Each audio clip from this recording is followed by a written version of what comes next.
Yo, what's up, wrestling fans? Welcome to another edition of Wrestling with Tragedy with myself, the Kingpin, Kevin Rodriguez, Pierce Austin.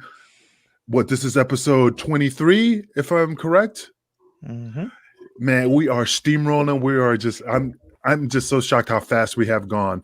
But hey, today is going to be a great show. Today we're going to talk about some is it pass or trash?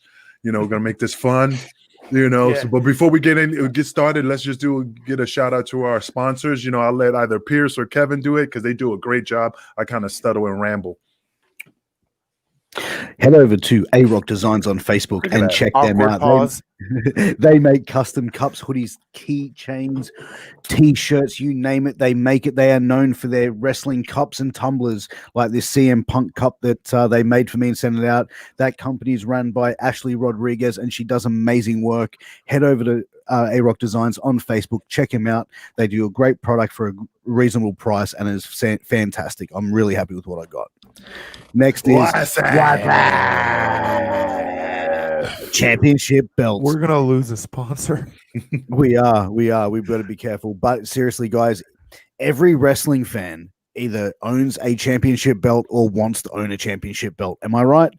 Guys, if you want to get your first championship belt, whether it be a custom belt or a replica of your favorite championship belt, head over to WhatsApp Championship Belts and speak to either Kevin or myself, and we will set you up with a fantastic deal for a fantastic belt. We also have special payment plans that are in place where you can pay as little as $20 to $30 a paycheck until that bad boy belt is paid off and in your hands. But guys, back over to you, Kingpin. No, I really, to be honest, I really want to let you guys do the King of the Streets belt. I really want to see what that guy can do and make it happen. So that's going to be my first belt. I want to see if the King of the Streets did have a title, what would it look like? The garbage can. Be a garbage can, two big lips, some scars on the forehead. So, guys, we've over the last 2 weeks, and even going back further than that, but the last 2 weeks specifically, we covered sex allegation, we've covered suicide, we've covered death, and it's really gotten to, you can only cover that stuff so many times before it really starts to weigh on you and weigh on our audience. So what we really wanted to do was we wanted to come together and do more of a fun show that's going to allow that banter back and forth that Angel really seems to enjoy, and really just hang out and speak from the fans' perspective. Would you guys agree? Absolutely. I concur. Absolutely. So we came up with a concept that we think you guys are really going to like. Angel has some ideas, Pierce has some ideas, and I have some ideas, and we're going to play a game called Trash or Pass. What we're going to do is, now this isn't just limited to WWE. This is WWE, TNA, Impact, Ring of Honor, AEW, CZW, really doesn't matter. But any storylines that you think might have been trash, or maybe you give it a pass. So trash or pass. If you say pass, that means it's good to go. If you say trash, that means they should have scrapped it from the start. So with that being said, we're going to get into some really cool stuff. So who wants to start with what they think would be a trash or pass scenario? Gobbledygooker. Trash. Dude, I loved it. It was one of the Guerreros. Yeah, but still, it was a shitty concept. But I like when the eyes moved. When he fucking head shaking, the eyeballs moved. Gobble, gobble, gobble, gobble. The egg breaking was it for me, though. Seriously, I was like, what the fuck? No, it was the countdown to the egg breaking was the shit. Yeah, I don't know, man. Like, wrestling is supposed to suspend disbelief. How the fuck is anyone going to suspend disbelief looking at that? No, but seriously, I got a good one. This is in the 90s. The Turtles. Oh, my God. Trash. I'm bringing up trash stuff because it just keeps popping in my head. I saw a match with the Ninja Turtles. I was like, holy crap. That shit was garbage. But you think it was really trash? Who was under the hood of those two characters? I have no idea. But I get what they were trying to do. I mean, they were doing what WWE's been proven to do time and time again, and that is capitalize on what was hot, capitalize on what was relevant, what was in the media, and it was the Ninja Turtles movie. So I get it, but it's like Piers said, when wrestling is nothing more than a suspension of your disbelief, how much of your disbelief can you suspend to think that there are Teenage Mutant Ninja Turtles wrestling in the WWE? Absolute 100% trash. Horse shit. Yeah, dude, absolutely no. But one of the things that sticks out for me was, remember in 1997 when the Montreal Screwjob happened at Survivor Series? Bret Hart goes over to WCW. So that is a big acquisition for WCW. Would you say that, Kev, at the time? Yes. And off a very hot story where fans were starting to become a little more smartened up to the business, correct? Mm-hmm. So how they debuted Bret Hart is to introduce him as a special referee for a fucking gimmick match. Trash. I completely agree. Angel? I was too busy looking for the toxic turtle. See, with Bret Hart, and I'm glad that's where you decided to start with Bret Hart. Keep in mind, ladies and gentlemen, we are coming off the heels of the screw job, the biggest thing to happen in pro wrestling at this time, if not to this day. It's still talked about when you think about the biggest, tragedies in wrestling, the screw jobs, whatever you want to call them. It's always right up there. The top 500 most shocking moments. It's been on that list since it's happened. So you have this guy, and when you bring him into WCW, you could have easily played the storyline. I came over here because nobody can beat me over there. They had to rig it. They had to fix it. They had to do this. They had to do that. So now I'm over here to see who can beat me here. They could have easily shot him to the moon and back, and they put him as a referee. Exactly. And they didn't even work it right. He could have went in there and been like, I'm going to show you what a referee's supposed to do. They didn't even work it right. Like work the angle. But they were trying to make chicken salad out of chicken shit, and it just didn't work. It was trash. But that's the thing, Kev. Like, the match was, I think Eric Bischoff was going up against, who was the person? I can't remember who he was going up against. And it was like Bischoff thought he was going to be a part of the NWO. And I reckon you could have teased it, brought Bret in, but the thing is as well, like, would you like Esme going, I don't know. Like, you either bring him in straight away as NWO as a heel, or you bring him in as a babyface going, no, I'm standing behind him, and then do a screw job for that other, you know what I mean? Like, then Bischoff gets the win, he joins NWO, then he becomes this ultimate heel. Then you essentially then turning Hart into the bad guy and essentially taking that storyline or what happened and putting it into storyline. And who knows if that was actually planned and Bret turned around and said, no, I don't want to do that. But the way that they brought him in, the current world champion that just got fucked over the WWF championship, and you bring him in as special referee, bullshit. Could not get behind it. 100% absolute trash. Now, the one thing I want to bring up, I'm going outside of WWE. A lot of my opinions are going to travel outside of WWE because I want to go with,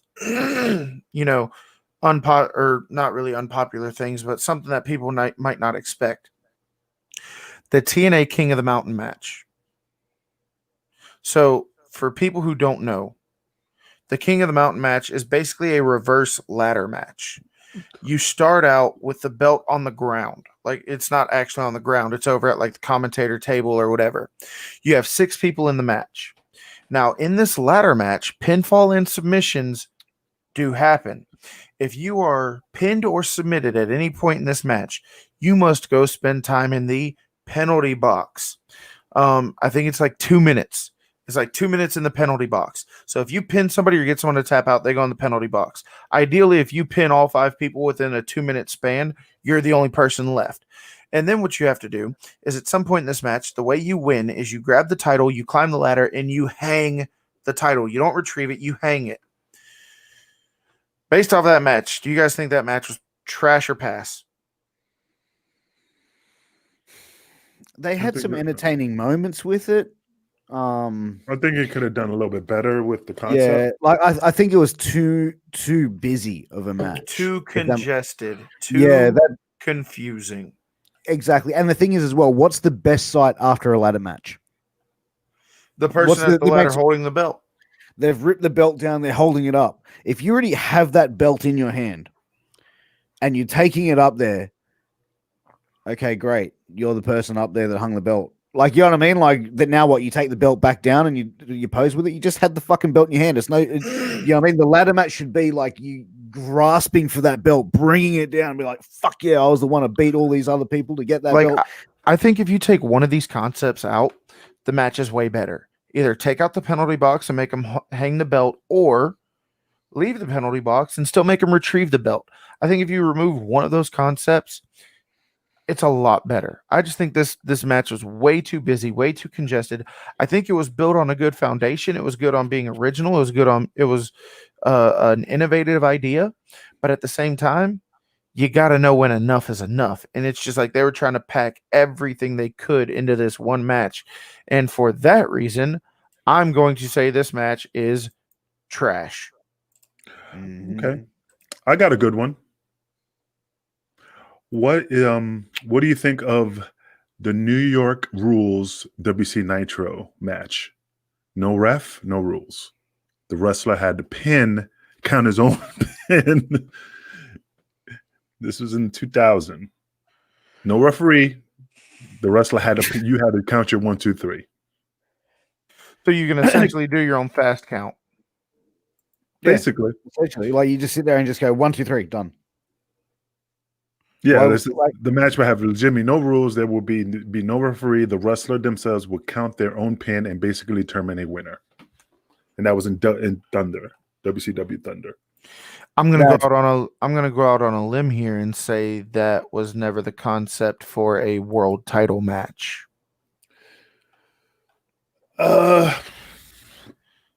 Did we ever see a New York Rules world title match? No. No, Exactly it was with my point. I think it was with the New Blood against the Millionaires Club during that time feud. Yeah, So- right. So again, I never saw it. I just heard about it. I don't know, man. I'd have to say that's a fucking bullshit concept because you fucking need a ref to count the 3. What are you gonna do? Like, imagine if they have a New York Rules for any sort of championship, or even it doesn't need to be a It's championship. an impartial third party who has nothing to gain from either person going over or taking the loss, which is why you need a referee. And if you are 100%. not going to, if you make a match, like at least the King of the Mountain match was for the world title.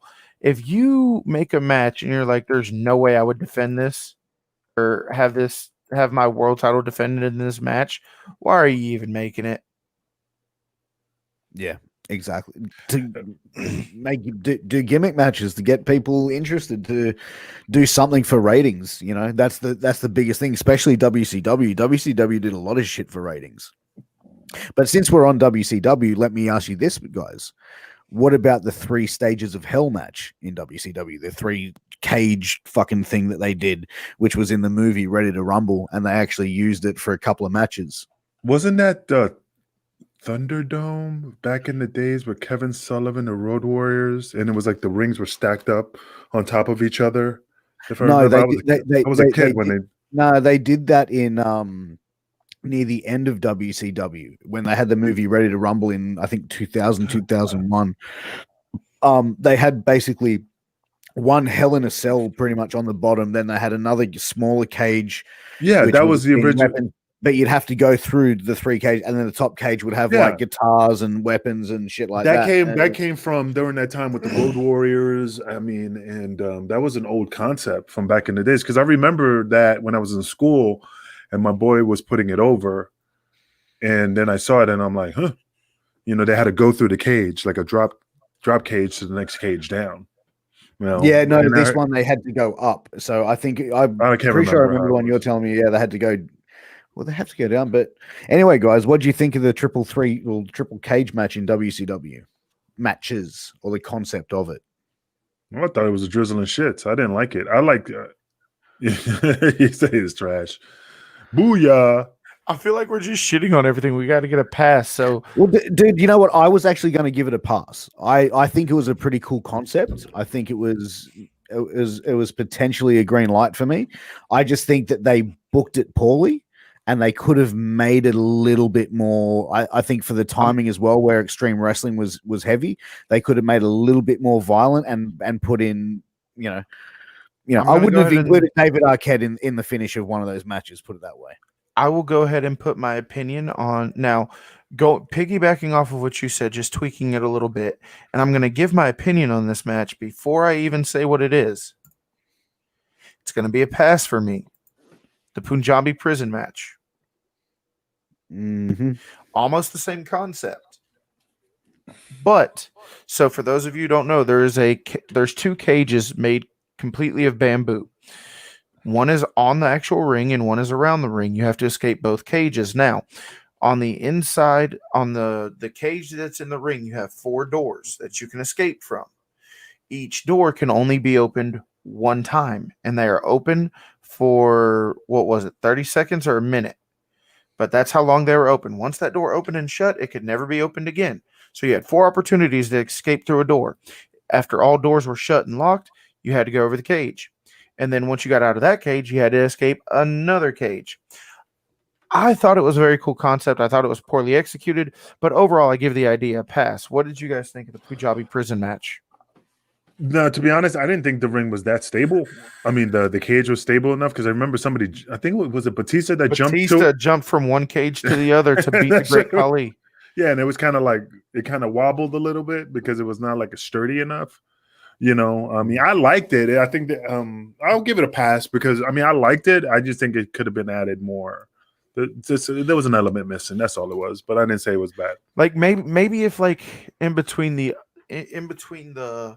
bamboo cage that was on the ring and then the one that was on the outside, like if there were tables or some chairs or something like that, and I would have made it a rule that you couldn't jump from cage to cage. You had to have some kind of brawl on the outside because if you don't interact in that second cage, why is it even there? Yeah. Well, True. You know what? I'd give it a pass. I think very cool concept, very cool idea. It hasn't been overdone as well, so I think that WWE. I think there's only been 3. Yeah, but the thing is, WWE improved their structures, their gimmicks over time. I think if they can make it a bit more sturdier, and making the doors have to be, I don't know, like having them open then closed. I don't know. I'd rather see the guys go over the cages as opposed, what I mean? Like you got to climb over to escape, than actually go through a door. Like make it even more kind of like escaping a jungle. You've got, or escaping being trapped in a jungle in a cage. But yeah, I definitely see that it's a pass for me. So I want to go to, I've got 2 other topics that I really want to cover. And I believe I'm going to get some heat on this one. Broken Matt Hardy. I never liked it. Trash. Really? I'm going to give it a pass. I fucking loved it, bro. I love Broken Matt, not Woken Matt. Broken Matt was fucking brilliant, dude. He showed his real, because, dude, I was always a Hardy boy. I think Woken Matt was better than Broken Matt. No way, dude. No way. Like Matt Hardy, I was always a Hardy fan, but I just thought, yeah, they're kind of generic. They can't really cut good promos, but they're good in the ring. And then when he became broken, I was like, ooh, okay, shit. so let me ask you this. How many times did Woken Matt Hardy grab onto a drone and teleport to a different country?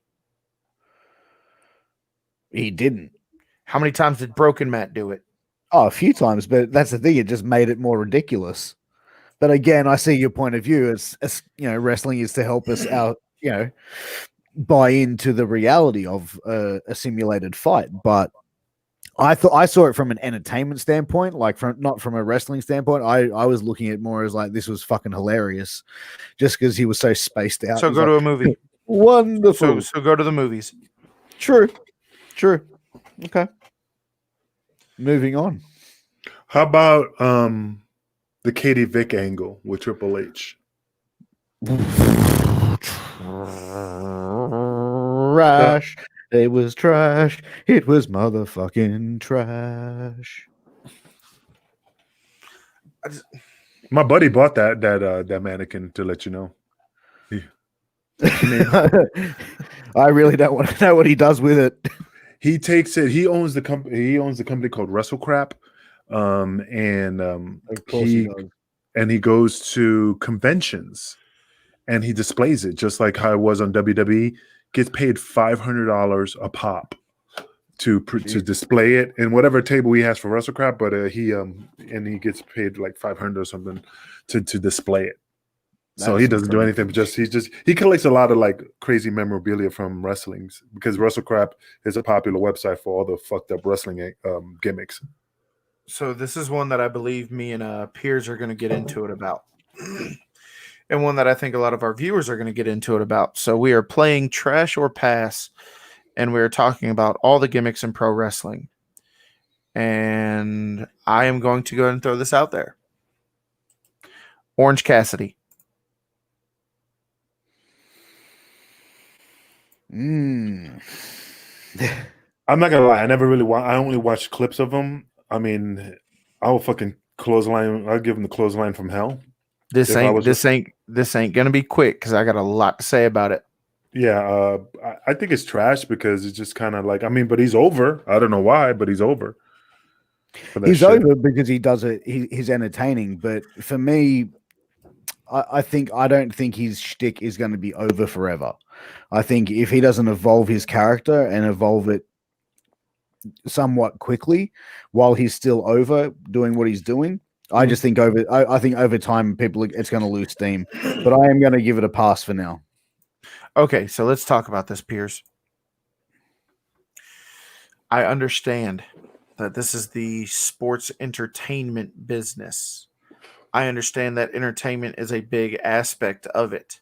But these are people who have trained to be wrestlers. Mm-hmm. These are people who are under contract to be professional wrestlers. This is for a company called AEW, All Elite Wrestling. The word entertainment's not even in their name.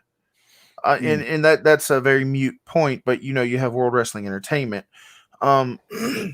But it's All Elite Wrestling, not All Elite Entertainment. And you have guys like the Lucha Brothers, the Young Bucks, Cody, Jericho. Wrestling is the only aspect of professional sports where we will allow this kind of behavior. And my argument to that is this. Piers, have you ever seen an American football game, the NFL? Yes. So you understand what a quarterback is? Yes. Okay. If you were a fan of an NFL team and the quarterback walked onto the field, what is a quarterback's job? Throw the ball. Okay. If he just stood there with his hands in his pockets and never touched the ball and just watched them snap the ball and it flew by him, or he grabbed the ball and kicked it every time, you would be rioting in the streets for your favorite sports team to find a new quarterback, would you not? Oh, absolutely. So why is it okay that Orange Cassidy goes out there and put his hands in his pockets when he should be doing body slams, headlocks, wrist locks, submissions, all this other stuff? Why is it okay that he goes out there and does it? Why is it okay that he goes to an elite athlete or an elite performer like Chris Jericho and does those stupid little baby kicks? Why is it okay now, but it's not okay anywhere else? See, that's the thing. I enjoy certain aspects of his character. The baby kicks is the part of the thing that I feel like it's kind of like Santino Marella when he did the fucking green snake thing like that. Like, to me, that was one of the most fucking horrible, like, nothing against Santino Marella, but that snake thing was one of the most fucking horrible points in wrestling history for me. And I think that the aspects of his gimmick, like being like the Fonz, like so laid back and cool and shit like that, that's pretty cool. But the kicks and stuff like that, for me, it doesn't really fly. It like the kicks, that sort of is suspending that disbelief for me. Like, I can't sit there and escape and go, this is a real simulated fight. Because if someone was standing there in a wrestling match with, say, you, Kevin, and they're doing light little kicks, you're going to punch them in the fucking throat. You know what I mean? Here's another issue that I have. Name somebody that you think right now is just the total package. Can we say Keith Lee? Yeah, or Randy Orton. Okay, fair enough. So let's just say Keith Lee or Randy Orton, okay? Is it fair to say that there is somebody who is just like Keith Lee or Randy Orton, the same skill set, the same promo ability, the same everything? And is it fair to say that there's somebody like that right now busting their ass on the independent scene? Oh, absolutely. There'd be many Is it people busting their ass. is it fair to say that that person on the independent scene is just waiting for his big break Yeah. or her Yeah. big break? Yeah. Now, I want you to put this into context. You have a guy like Orange Cassidy who is holding a roster spot under a major contract for the second, well, I mean, depending on where you put New Japan and Impact, the second, I'll say the second most popular wrestling promotion in America, probably even the world. And you have somebody holding a roster spot. And in the meantime, you got the next Keith Lee, Randy Orton, Shawn Michaels, Bret Hart, whoever, busting their ass on the independent scene, and they can't make it on TV to show their work because a guy like Orange Cassidy is getting TV time to sit there and put his fucking hands in his pockets. If you are okay with that, we have a whole nother conversation to get into. Yeah, no, look, that sort of stuff, like I said, the kicks and the hands in the pockets in a match. If you're in a real fight and some guy is standing there with his hands in his pockets and you're having a fight, you're going to start fucking throwing hooks and fucking everything to knock this guy the fuck out. I mean, he's doing like dives and shit over the top rope with his hands in his pockets. I mean, Like that would be a hard thing to fucking do with your hands. Okay, in but your another pocket. one of the biggest arguments I hear from people all the time, because I have this talk with Piers, I have this talk with Hugs, I have this talk with Josh, I have this talk with AJ, I have this talk with so many people, and the biggest argument I get is, yeah, but when he goes, he can go. Okay, I haven't seen it. let's go ahead and just knock this. I saw it on the independent scene, and everybody always says, oh yeah, but when he's ready to go, he can go. Okay, so you mean to tell me that on a national, not even national, worldwide platform, because you can get it in many different countries, Yep. under a major contract for the second most popular promotion on worldwide television, that's not the time to go? Are you serious? If that's not the time to go, please tell me when is the time to go. Once a year at WrestleMania? Okay, thanks, Undertaker. See you next year. When is the time to go if not on a worldwide television platform? Yeah, I mean, you definitely prove a point, dude. Like Yeah. it's you know, I definitely see your point on it. You know, and like I said, you know, when you're on that platform, when you're a professional wrestler, it's time to go when you walk through that fucking curtain, plain and simple.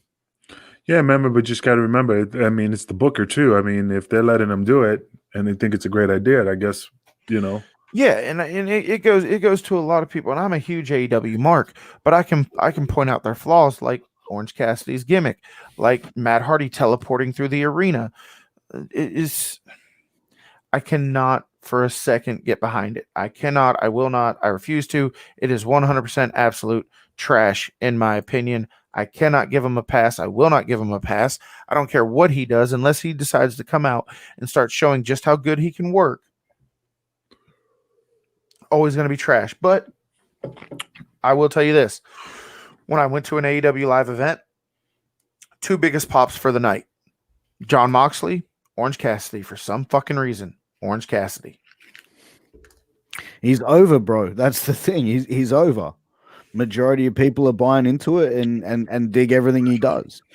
You know, and that's the thing. Like we've spoken before, I was watching a GCW card where he was involved in a 6-man ladder match, and he fucking like climbed to the ladder, laid down to take a spot.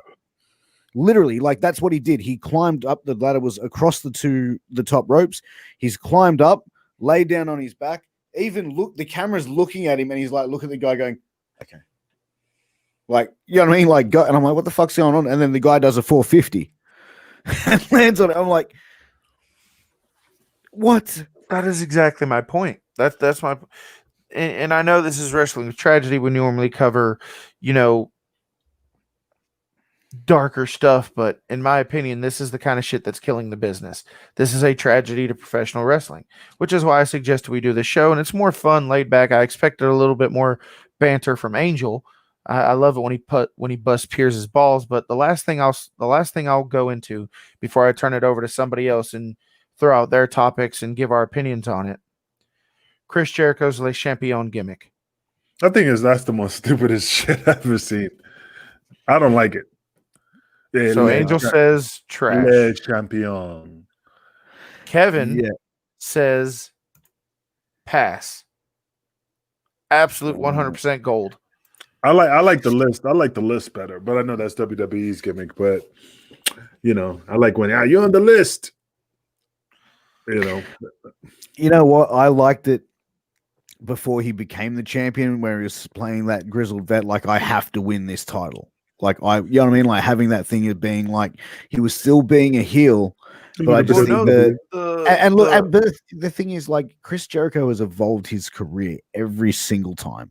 Every single time. When he went to New Japan, he went in with a completely different gimmick. When he was in WWE, he's continually changed his look, his style, and he's evolved. And I consider Chris Jericho the Dave Grohl of professional wrestling. I've said it many times before. He's been cool for 30 years, and he's been relevant for 30 years. However, who the hell is Dave Grohl? That's what I was wondering. Who's Dave Grohl? The lead singer of the Foo Fighters. Jesus, guys. But who are the Foo Fighters? Shut the fuck up. All right, so, but his late champion gimmick, I'm gonna have to say it was a pass to me. I didn't really think of much of it. Not pass, sorry, trash. Nope, you already said pass. So All right. here's, or go ahead, Angel. No, if you're gonna say something, go ahead. I was just gonna bring one. Oh no, I was just gonna turn it over him to throw out some of his ideas. But if you already have some ready, let's go. Well, I was just thinking of one of the matches from back in the days, which I thought was, If it was one of your matches, I'll go ahead and give my opinion. it's actually a pass. The Silent Night, Bloody Night with Abyss and Reddick and Black Rain. When they had the Christmas tree wrapped up in barbed wire or whatever the shit was in TNA. So just another gimmick match of a no disqualification, Extreme Rules. Yeah, it was a business match. Silent Night, Bloody Night. I'll go ahead and say this, man. All the Brooklyn street fight, the South Philly street fight, the Italian brawl, the Silent Night, Bloody Night, the Monster Ball, the Extreme Rules, all that other shit. It's all the same thing. Because it's the same. It is a no disqualification or no holds barred match. The only time I draw the line between the two is if you have a no DQ match versus a death match. Those are two completely different things. Even though they're both no rules, even though the ref is only there to count the three or call the submission, a no DQ match is you can use weapons. A death match is you better use weapons. Piers, you're the deathmatch guy. Would you say that's a fair assumption? Okay. I'd say death matches are more like they're more ultra violent. They're more like it's a next level of a no holds barred match. You could essentially say. And you have a great deathmatch wrestler coming on your show tonight. Yes, I do. And that's the thing. It's the deathmatch wrestling for me, and I'm going to throw this out there: deathmatch wrestling, pass or trash. I'm sorry, Angel. You giving it a pass or a trash? When done right. It has to be done right. But most of the time it is. And the thing is that I've said time and time again, there is good deathmatch wrestling and there is bad deathmatch wrestling. Like there is good deathmatch workers and there's bad deathmatch workers. Because the thing is, sorry. I think it comes down to who's in the match. When you have guys who think they want to be deathmatch wrestlers or think that, it's just, slam me on some mouse traps or light a table on fire, that's when it's trash. But when you have guys like Callahan and Tremont and even Zach and Raven Havoc and just even guys like Sabu or people like that, they can do a really good deathmatch because it's all about telling a story.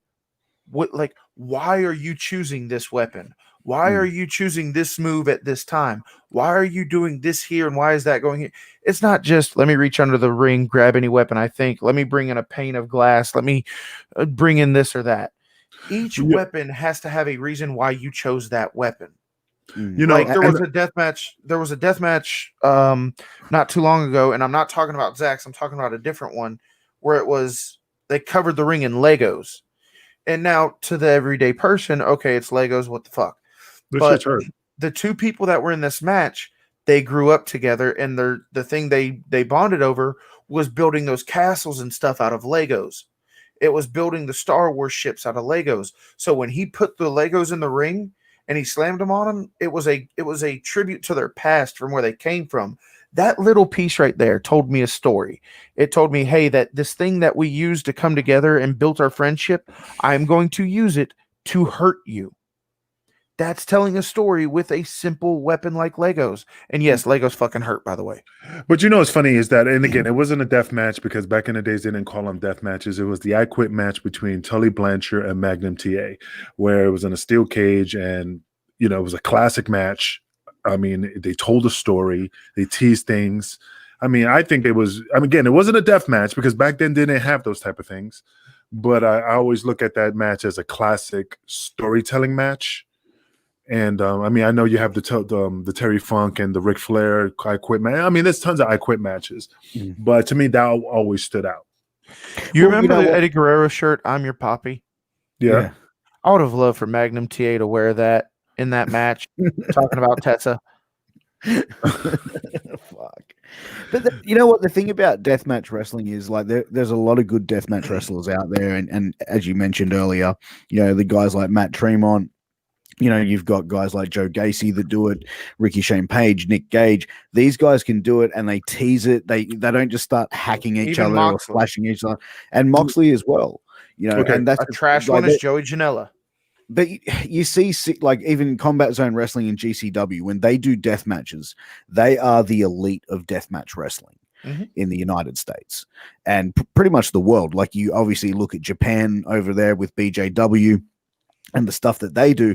It's next level crazy shit. Like these guys are taking bumps on some serious weaponry. Like, you know, I've seen them like doing like, you know, Coke cans cut in half and glued onto a fucking board and then go through those, you know what I mean? Those dude, that is just going to slice your skin open. Okay, let me go off this real quick. I totally understand you guys loving the deathmatch scenario. Trust me, I respect that. Now, It's from appreciation. my side of the fence, I done matches, and I'm telling you straight shoot. When people go, Angel, you're going through a flaming table. God, fuck. Well, you're doing this match. God damn it. I hated them. I did my job. Don't get me wrong. If it was a table full of blades, I'll do it. If it's thumbtacks, I'll do it. If it's the Coke cans, I'll do it. But in my mind, I was just always like, fuck. The reason why I always said fuck, because in my mind is I trained as a wrestler to be a professional wrestler, not a garbage match. And then I look at the value of money-wise. I don't care what anybody says about the art of wrestling. At the end of the day, I'm looking at the financial gain of the thing. I am not a mark of those gimmick matches. Now, Masawa, great guy. But one day he was like, hey, if we ever wrestle, I would love to stick those fucking shish kebab skewers in your forehead. Yeah, in your forehead. And it would be a good match. Negative. I told her that I was like negative. Not because I wouldn't do it. It's all about the green. It's all about the fucking Quan.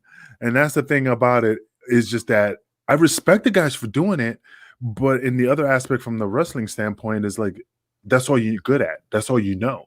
Look at Man Pondo. He's a legend, but the guy works at a pizza shop delivering fucking pepperoni, which I'm still waiting to this day.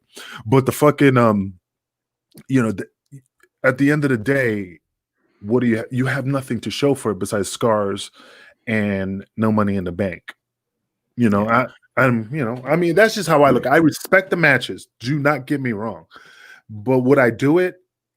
You have to show me the money. You have to show me the cash, and then I'll make a consideration of doing those type of matches. You know, I think when it comes to a death match, it just can't come out of nowhere. And I'm not a death match guy. Piers, that's clearly your lane.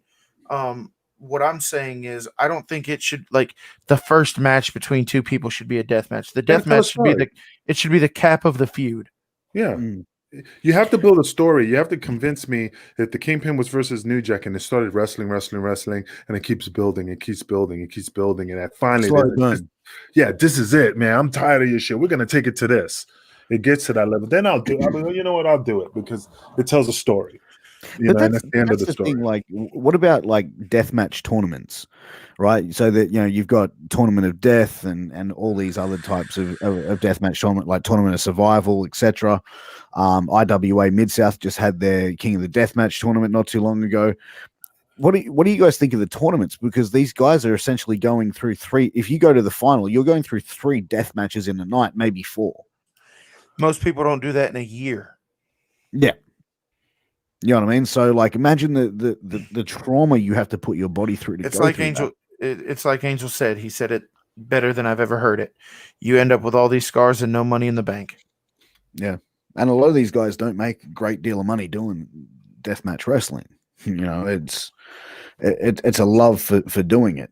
Yeah, I mean, like Necro Butcher, the greatest guy, man. I got pictures of him. We had a great time. Nicest guy I ever met. Man, I've been seeing matches where I saw his arm just, I mean, literally, I can't say I saw the bone to his fucking, like it was like right here in the bicep area. And it was, I think it was, he went through a pane of glass or something and it cut him really, really fucking deep. And I'm just like, the first thing that popped up, was it worth it? You know, what was the payday? Fuck. And now he's like, and he's younger than me and he looks like he's older than me. He looks like he's about 80. Like when he turned up for his Hall of Fame induction for CCW, he looked like a 70 to 80-year-old man. Like he was like all fucked up. He was born in 73. I was born in 72. Yeah, God, you're old. good. Fuck. But sorry, Kev. Oh no, I was going to go to another topic, but if you have Yeah, something else to say, please go ahead. No, I'm good. So let's go to a more recent one. And this is one that kind of took wrestling fans by storm. The love triangle between Lashley, Lana, and Rusev that later involved Liv Morgan. That whole storyline as a whole. What were your thoughts on that? Bullshit. They turned the Russian monster or the Bulgarian monster into a cuck. Like you cuckolded fucking Rusev on national fucking television. And now you've got them posting Instagram photos and Twitter posts, and she's on his live stream, and you just make him look like a fucking pussy. Yeah. Well, Like Rusev, this dude is getting slobbered down on national TV. Or his wife is getting slobbered down by Bobby Lashley on national TV. And like that's the shit Vince gets off on.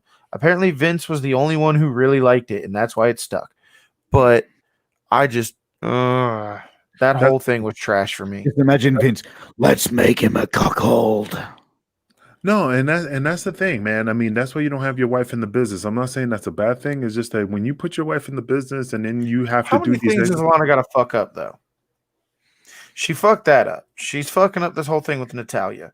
She damn near Rusev said that he did not want to go back to wrestling. He was going to be a Twitch streamer for a living. She got him banned from Twitch. Lana? Yeah. For wearing a bikini on a Partial fucking nudity. Twitch. They're still together, right? Yes. Yeah, there was just a fucking work with him and Lashley. No, not that. But you say she banned him on Twitch. I'm like, what? You know? No, like she got him banned by Twitch. Oh, I thought she complained, and I'm like, what? No. Okay. No, she was sitting on a. He was a live screen. streaming, and she come in, sat on his lap wearing a string bikini, and Twitch banned him for partial nudity. And is he able to come back?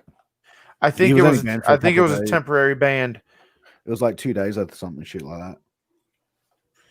But the point is, if Twitch really wanted to, they could have banned him completely. Like, how much shit does Lana got to fuck up? Man, you know what? WWE really fucking dropped the ball on that. They fired the wrong family member. Man, Rusev he's got all the fucking skills to be a top guy, hands down. He could be your main event player. They should He's have never He's young changed. enough to be there for another. They should 10 have never years. changed her from the Ravishing Russian. She should have stayed wearing the little suits with her hair pulled back and being his announcer. That was it. I think she overdid it for me when I started seeing her on Total Divas, and I just started to see. I don't know if that I don't know if that's a complete shoot, that show, or if it's a work or whatever, but like to me, like she just rubbed me the fucking wrong way when I saw her on that show. I was like, this is a fucking cow. Yeah, it's just funny how they when- took away the Russian gimmick, just like the Kofi Kingston gimmick, where he was a Jamaican, and like, wait a minute, what's confusing Where's me? your accent, bro? Where's your accent? when they are having Lana tell Natalia, tell Paige, tell everybody that was on that show that they're even Carmella that their promos are trash and hers are the best. Lana, you ain't done shit right in pro wrestling. Shut the hell up. But she's telling that to Natalia. She's telling that to Natalia. So, dude, you're going to tell someone who was in the fucking pro wrestling business before you were even fucking born, sweetheart? The most winning woman in WWE history. But the thing is with Natalia, seriously, she's forgotten more about fucking wrestling than Lana will ever fucking know. Is that the picture you guys were talking about? Yes. Doesn't look bad. She looks horrible. No, but I'm just saying, like, I figured it would be more like a thong gimmick. I just don't see why. I mean, I guess there's a lot of kids on Twitch, and I guess no. When she gets up and like when she entered the frame, and then when she left, like it's a thong bikini. Oh, she's in a thong. Fuck, man. I don't know. Like, I'm definitely a trash for the for fucking Lana. Yeah. What bothers me is what throws me for a loop is like there's certain wrestlers you always wonder like, how's he still there? And then you think, well, Vince doesn't want to let him go because they don't want him to go AEW. But then you let Rusev go, who's really popular. But Rusev Day was so over. Yeah, and I just don't understand. Do you know what Vince McMahon told Rusev about Rusev Day? What's that? That it sucked? The audience are just making fun of you. And he goes, I'm over. They're chanting. He goes, no, that's just them mocking you. What Then about when the Kurt Angle you suck thing? Let's make it. Exactly, but now it's a term of endearment. So you have to understand, it's not them mocking because he was coming out and the crowd's going, Rusev Day, getting those chants. He got himself over, and he also asked Vince McMahon, okay, why? Okay, what's going on with my merchandise, blah, blah, blah. And he said, well, you sold out. And he said, that's a good thing. He goes, oh, no, the only reason you sold out is because we didn't order enough stock. You know what I mean? Like, Vince just wanted to bury this guy, it sounds like. From what is, you know what I mean? Like, he was told not to wrestle properly. You know what I mean? Like, he was told not to be so technical in the ring. Dude, like, he was controlled to another fucking level, this guy. Rusev Day was a major pass. And that's not because I'm making fun of him. That's because it was great. What him and Aiden English were able to do was absolutely amazing. And when did Rusev Day come to an end? Who entered the picture? Lana. What did they start doing? Lana Day. Who started doing the ring announcing? Lana. When they took the microphone away from Aiden English and they stopped letting Rusev do what he wanted to do, they should have at least had a tag title run. Yeah. No, absolutely. They didn't have shit. Because Vince wasn't into it, man.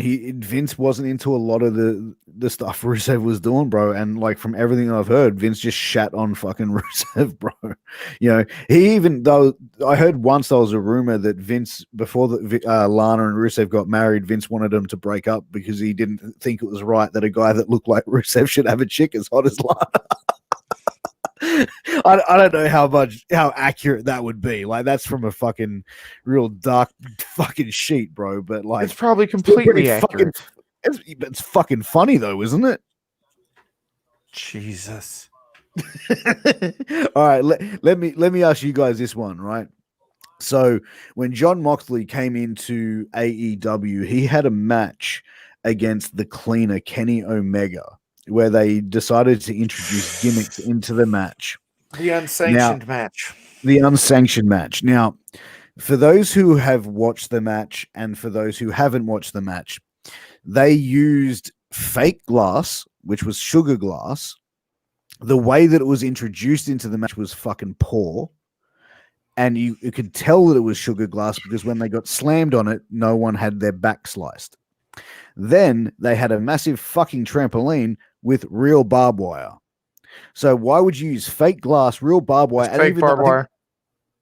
No, it was real barbed wire, wasn't it? They used real barbed wire on The barbed wire on the weapons was real. The barbed wire on the mattress was fake. That's Yeah. that's what I meant. It's like, why Little would you use rubber real tips. barbed wire here, and why would you not use? You know what I mean? Like that to me, that was a trash match. I have to Because say. when you take when you take a barbed wire bat to the chest, it's less because you have clothing on. Some people have clothing on, and you know, you could just work the ring or whatever on the mat. But again, I had matches with barbed wire. It was legit barbed wire, but I don't know what their thought process was. But I'm just assuming maybe they were cutting cost. I don't know. As much as I want to go the other way on this, I have to give it what I'm about to give it because I love John Moxley. I love Kenny Omega. But as much as I love them, I cannot give it a pass. That match was trash. It was a spot fest. It was, look, here's the thing. If you don't want to use the real stuff, don't use it at all. Moxley would have taken a bump on Thumbtacks. Thumbtacks would have been fine. Look at the color that Ricky Starks just got off of Thumbtacks. Like, you could have been perfectly fine with Thumbtacks. You didn't have to use fake glass. You didn't have to use fake barbed wire. If you didn't want to use the real thing, just don't fucking use it. Yeah. It can be seen through it, and that's the thing. It's like, even when I think Omega brought the glass in a black bag, it's like, what the fuck is that? And then he's just pouring it on, and you could tell it was sugar glass because of how white it was. You know what I mean? Like it just looked like powder. It looked like someone just taken a big fucking bag of talcum powder and poured it in the middle of the ring. And then they're dragging each other across it. And even when they're doing the gimmick with the broom and the barbed wire and sweeping his fucking whatever, dude, if you get swiped with barbed wire like that, you were going to bleed. There was no blood. You know what I mean? Like that match was a big time fucking fail for me. Like, no way in the world. Angel, what do you think, bro? I never saw the match. I mean, I'm gonna be honest with you, but I mean, I agree with you 100% in regards to using sugar glass and rubber barbed wire tips. I mean, it takes away the essence of a death match type of thing. But it wasn't even labeled that. It was just no, I labeled. know, but I'm just looking at it like, I know it's not in the categories of a death match, but I always throw things like that as a death match. But I don't know. I think once you get to that level, they became bougie. Like, can we get sugar glass and some rubber tips, barbed wire? I'm a celebrity now. Back in the days, they didn't have that type of shit. Moxley did some fucking insane shit. I know, but at a point, it's like a comedian. When you first become a comedian, you're hungry. You got you do your own jokes. You're the funniest motherfucker on the planet. Then you get to that celebrity status, and then you got your own writers, and you're like, you're not as funny as you used to be because they say you lose the hunger. Yeah, kind of falls in that same category a little bit. I'm not saying that's what it is, but it's just that's what it looks like. So, ladies and gentlemen, we just wanted to take a break from all the monotony and kind of give something light and playful, something that we can kick around. If you guys enjoy. Wait, before we go, I have to do one match that I really enjoyed. Oh, we weren't done because I had one other thing to show too. Okay, I was just thanking everybody for watching, and please let us know if you guys like this kind of stuff. If you like this game that we're playing, let us know in the comment section. We'll definitely do it again. And if you have anything that you want to submit for Trash or Pass, please let us know in the comment section, and it'll definitely be on the next episode. Angel's got one more. I've got one more. Maybe Pierce has another one, but I don't think his attention span quite goes that far. But Angel, let's go with what you had, and then I'll go with what I had. My favorite match, I don't care if it's Pass or Trash, I enjoy it, is WrestleMania 6, Bad News Brown, Roddy Piper, the Blackface match. When he's painted half. And the Michael Jackson. I love it. I always pop every time I see it, especially the rib that they fucking took away the solution to get the shit removed. So you had to go through the airport.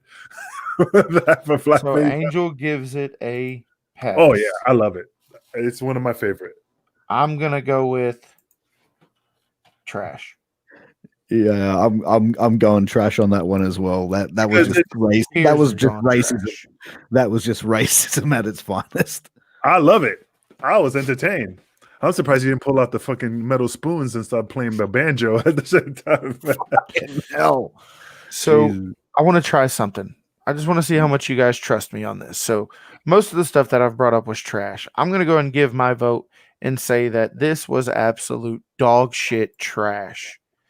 Guys, I'm going to ask you to give a blind vote, and then I'm going to tell you what I'm talking about. Just I'm gonna need you to trust me on this. Just pick one, pass or trash. No, nobody's gonna do it. Piers, you're muted. What'd you pick? I said absolute dog shit trash. I'll go pass just for shits and giggles. So Piers says pass. Angel, just trust me on this, man. Give me a blind vote, pass or trash. I'll say trash. Angel's gonna go with trash, and the thing I'm talking about is the Baldies. That's funny. Oh, that's a dickhead move and a half. That And is Angel's the one that said trash. For those of you who don't know, which I'm sure you already know because we say it every episode. Angel, Mr. Kingpin Medina, King of the Streets, was the leader of the Baldies. And Angel, we thank you for everything you've done for the world of professional wrestling and being here with us. But yeah, man, you were trash. It's because Vito LaGrasso was there in PN News. I think that's what happened. so. I got one more for you guys that I'd like you to know. Okay, so the dog kennel from Hell match with the Big Boss Man and Al Snow. With the Chihuahua? Yeah, no. What they had was the Hell in a Cell and the ring. So the wrestlers, Al Snow and Boss Man, were inside the ring with the cage over that. They had to climb out of that cage, fight through Hell in a Cell, but inside Hell in a Cell was supposed to be all these handlers with Alsatians, like that are just rabid dogs that are just going like go them hard. And what happened was the dogs were just like pissing on the floor, humping each other because they weren't trained animals. The dogs were freaking out because of being in that live event. The match itself, there was a lot to be desired, and I don't think it was Boss Man and Al Snow are two fantastic performers that you can't fault at all. I think it was just the situation I was in. I have to say it was trash. Absolute trash. I mean, the concept was good. If they had properly trained animals, it would have been fucking But do you amazing. notice a lot of these things that we've done, pass or trash? Mostly everything that we've said was trash. We've said the idea was great. It was the execution that made it trash. Yeah, like that's just what I think. What I think would have been a good match if they would have had Kofi Kingston, Shelton Benjamin, Bobby Lashley, the New Day, and they all get lined up with TVs on their shoulders, and they let them run and let the dogs chase them to see. Ladies and gentlemen, we already know where that was going, and I just want to take one quick second to say that the words that are about to come out of Angel Medina's mouth are not supported by this show, and we do not support what he is about to say. However, he is entitled to his opinion. So, Angel. And then he crosses the finish line, and then, what happened? That was in I'm Gonna Get You Sucker. Jesus Christ. We've sunk into new fucking lows tonight, gentlemen. I could get away with it. I knew where he was going when he started naming the list of people, and they all had a very common denominator. Yeah. Hey, you said crime time. They're stealing TVs and stuff like that. What's the difference? You know what? He's got a point. But ladies and gentlemen, this has been Pastor Trash with the cast of Wrestling with Tragedy, Kevin Rodriguez, Piers Austin, and the King of the Streets, the Kingpin, Angel Medina. Like I said earlier, guys, if you enjoy this kind of content, let us know in the comments. If you have any Pastor Trash topics you want us to talk about, let us know. We'll cover it in the next one. But with that, guys, this is going to wrap it up for us this week. We just want to take one more quick chance to mention our sponsors being A-Rock Designs. This is my wife's custom business where you can find all those cool wrestling cups and anything not wrestling related. We do hats, shirts, keychains, hoodies, just about anything you could think of. She makes it here at A-Rock Designs. So go to A-Rock Designs on Facebook and message her and place your orders. And if you can't find A-Rock Designs, message one of us and we'll point you in the right direction. The next sponsor we want to thank is the Cicadas Band for our entry music. Guys, you don't know how much you've helped us out with providing us with entry music that we can use on the show every single time without having copyright infringement laws. If you guys need any kind of music that you want to write a song to or an entrance music, maybe you're a wrestler out there on the independent scene and you're just really trying to find that new sound for you, hit up Piers Austin. He can get you in touch with his buddy Rafi Tomasian, who has a recording studio, or even get you in touch with Cicadas and even Cicadas who can write you a new song, and you guys can work it out there. But we definitely have ways to get you in touch with those guys. Feel free to message Piers Austin for that. And Piers and Angel's favorite sponsor. Why that? What's up? Championship belt. If you are in the market to start your belt collection or add to your belt collection, please message myself or Piers Austin. We can point you in the right direction. All orders do have to go through us, guys. That is just to keep everybody happy and provide you with the best customer service that we can. With that being said, guys, this is going to be it for this week. We will be back next week with a brand new episode of Wrestling with Tragedy. We've made it 23 episodes. We ain't going anywhere. We ain't planning on stopping anytime soon. Thank you to Vince Russo for putting us on the Vince Russo Network and a close affiliate to the Vince Russo brand. With that being said, guys, we will see you next week with the next episode of Wrestling with Tragedy.